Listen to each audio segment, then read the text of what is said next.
Alhamdulillah, kami baru saja menyelesaikan rangkaian ibadah umroh. Sebagai pembina perjalanan ibadah haji dan umroh, kami merasa terpanggil untuk selalu mengingatkan kesalahan-kesalahan yang dilakukan oleh sebagian kaum muslimin. Para jamaah telah mengeluarkan dana yang tidak sedikit, meluangkan waktu yang cukup lama, serta melakukan perjalanan jauh yang melelahkan. Sungguh sangat disayangkan kalau nilai ibadah kita menjadi berkurang atau bahkan hilang sama sekali.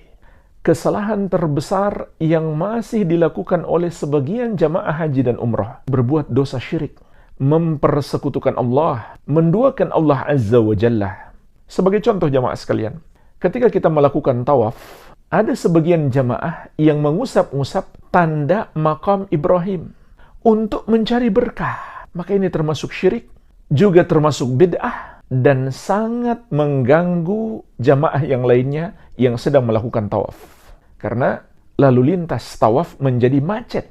Dan perlu saya ingatkan juga, makam Ibrahim itu artinya tempat beliau berdiri ketika membangun Ka'bah, bukan kuburan beliau alaihi salam. Dan yang disyariatkan di situ, melakukan sholat 2 rakaat di belakangnya setelah kita melakukan tawaf. Rakaat pertama membaca Al-Fatihah, kemudian surat Al-Kafirun. Rakaat yang kedua membaca Al-Fatihah, kemudian surat Al-Ikhlas. 2 surat yang di dalamnya terkandung tauhid dan berlepas diri dari kesyirikan.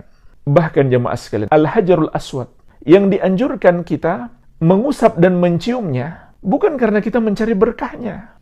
Sahabat yang mulia Umar bin Al-Khattab radhiyallahu anhu mengatakan, "Inni a'lamu annaka hajar la tadurru wa la tanfa walaula anni ra'aitu Rasulullah sallallahu alaihi wasallam yuqabbiluka ma qabbaltuk." Sesungguhnya aku mengetahui engkau hanyalah batu, tidak bisa memberi manfaat, tidak pula bisa menimpakan mudarat. Kalaulah aku tidak melihat Rasulullah sallallahu alaihi wasallam menciummu, aku tidak akan menciummu. Maka mencari berkah itu adalah mengharapkan berkah dari Allah dengan cara melakukan amalan yang sesuai petunjuk Nabi Muhammad SAW.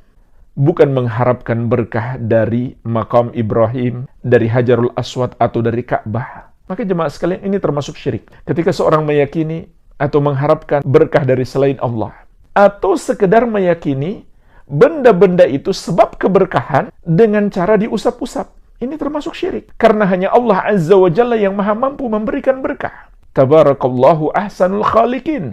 Maha berkah Allah, sebaik-baiknya pencipta. Hanya Allah Azza wa Jalla pula yang maha mampu menetapkan sesuatu memiliki berkah.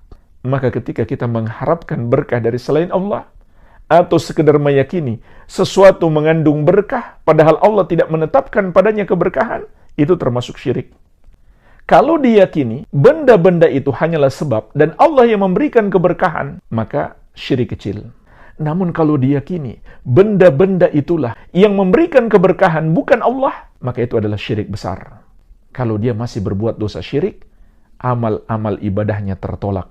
Bahkan semua amal ibadah yang dia lakukan terhapus. Sebagaimana Allah Azza wa Jalla mengingatkan, "La in asyrakta la yahbatanna 'amaluka wa la takunanna minal khasirin." Kalau kamu berbuat syirik, terhapuslah amalanmu dan kamu termasuk orang-orang yang merugi.